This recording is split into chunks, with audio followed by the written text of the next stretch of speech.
Hi, welcome to this thermal cooking class. Today we're going to talk about thermal mass. The point of teaching the principle of thermal mass is to help understand that while thermal cooking, the volume of food that you have inside of the pot really does make a difference. Imagine with me that we have these 3 pots all full of water.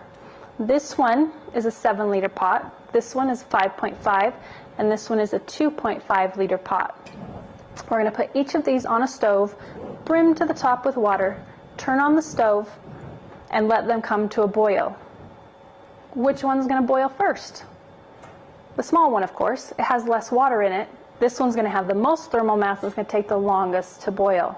Let's make sure they're all at a nice boil. Then we're going to turn off the stove on each of them. Which one will cool the quickest? It's going to be the small one again, right? Because it's got less thermal mass. It's got less water in there to cool. Let's put them back on the stove, bring them to a boil. We're going to put them in exactly the same insulator. So this one, 7-liter pot, let's say we're going to use the Saratoga Jack insulator as the one we're going to use.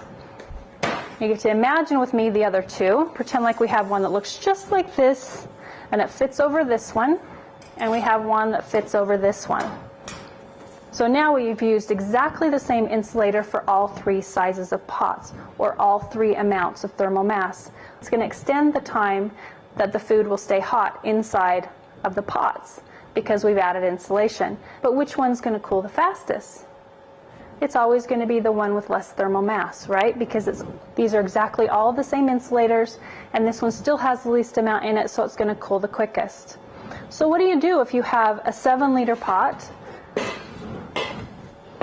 and a 5.5 liter pot that you would like to have last the same amount of time with heat, so that you can open this one in 8 hours just like you can open this one in 8 hours. So they have their 5.5 insulator pot and the 7-liter insulator pot. If you notice, both of these are about the same size, and that's because what we've done is added extra insulation inside of this one to compensate for the fact that there's less thermal mass, or it's a smaller pot.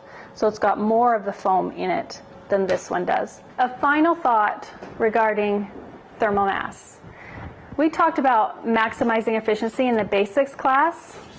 We talked about how to maximize efficiency, you want your pot to be 75 to 80% full. Well, that makes a lot of food. Wonder if you don't want to eat that much food, and you only want it about a third full.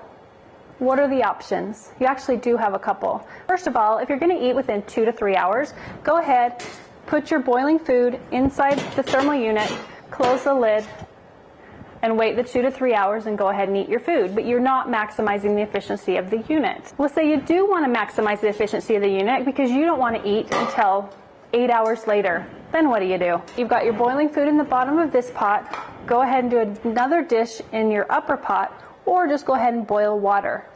Once they're both boiling, one goes into the other, put the lid on, and put it in your thermal unit.